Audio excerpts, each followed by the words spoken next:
Hey guys, and welcome to the Aussie Expat channel, and we're going to look at which Loctite you should be using to secure your Rolex watch.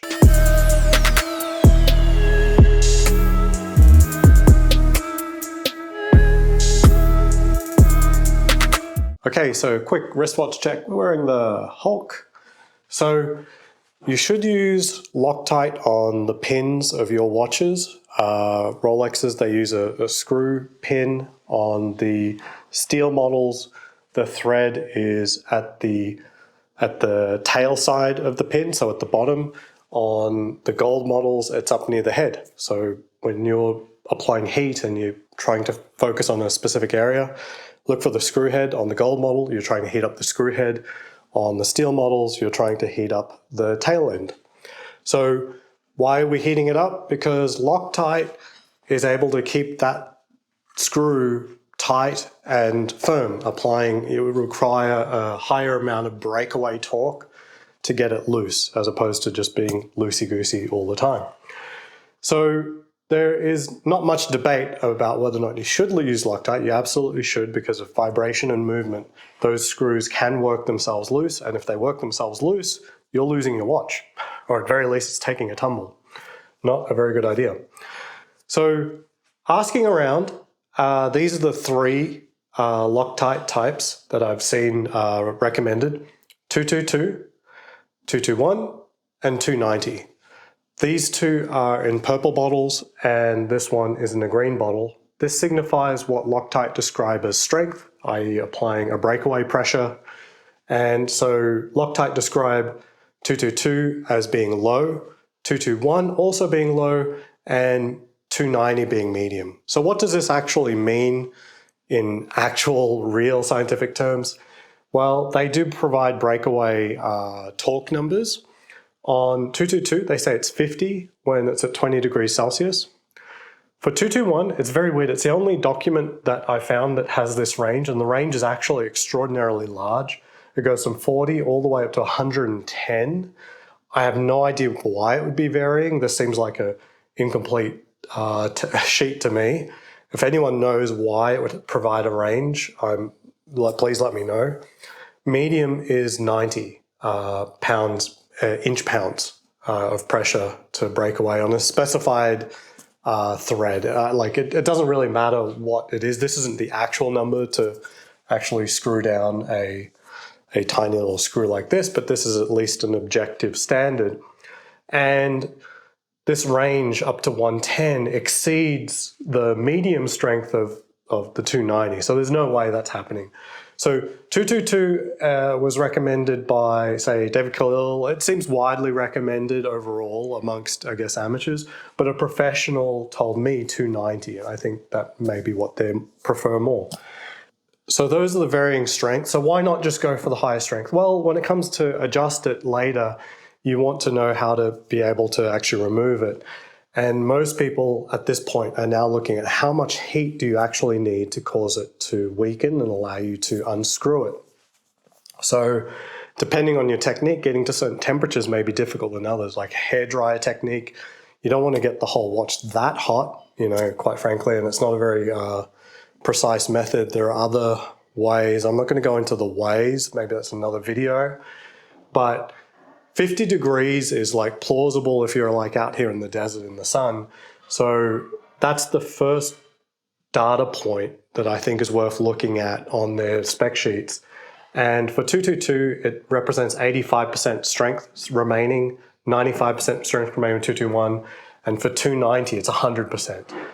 And this translates to this amount of inch-pounds of torque still available in terms of strength: 43, 48, and 90. So you've only gotten a mild weakening by getting these things. This would be hot to the touch, not burning, but hot to the touch. Getting it hotter, you start talking about 100 degrees Celsius, the next significant data point. Anything above like 60 degrees Celsius, I think, feels like absolute burning. Like you cannot hold it at that point. So 100 is very significant. For both 222 and 221, they approach 50% strength. So they've weakened significantly, 25 and 25 inch-pounds each. while the 290 is still very strong at 85%, still has a majority of its strength still there. Once you get up to 150, you're talking about 20%, 27%, and 70%. So 10, 14, 63 in inch pounds. I think you could probably loosen it at this level and maybe even at this level. Loctite describe all three of these as being able to be loosened with hand tools, but they're talking about relatively large bolts that can take the pressure. They're not talking about preserving the integrity of a screw head on a tiny screw. It's interesting that 63 is still 20% more pressure than 50 over here. So at 150 degrees Celsius, 290 is providing more breakaway protection than 222 or 221. But it also tells us that potentially jewelers are already being able to loosen the screws at this pressure level, i.e. this pressure level should not be an issue. So the reality is that most techs that I've talked to at Rolex have said that they don't need to warm it up to be able to break away the Loctite. Now, Rolex don't literally use these Loctites, but I'm sure it's somewhere equivalent. It's still potentially wise to heat it up a little bit. There is one other person who I saw say maybe it's really the heating up of the metal. So if the link expands, there's a little bit more room for the screw to loosen.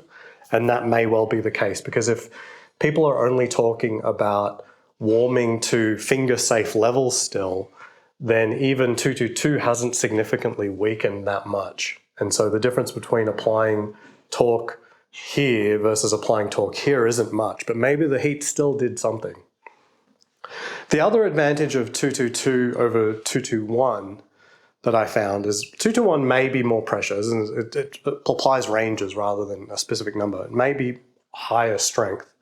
I don't think anyone's going to have serious issues with links that are Loctited down to 222. But another interesting factor for 222 is they describe a property of 222 being thixotropic. So 222 is thixotropic, and what that means is that its viscosity increases under pressure. And it's not talking about regular use, because once it's bonded, they're not talking about viscosity. All it means is that when you apply 222, say on some threads or on the corresponding threads on the socket, it will not flow, while 221 and 290 will flow. And what this means is that where you apply it is where it will stay. And then once you start applying pressure with the screw, it'll migrate around the threads. So 222 may be easier to make sure you don't make a mess of everything, where it just starts dripping and leaking through the actual socket hole, which you absolutely don't want to do. 222 also cures a little bit faster than 221. At the 30-minute mark, there is an advantage where it I think is about 30% more pressure available on 222 just 30 minutes later, while 221 is still ramping up, and both need a 24-hour cure time overall.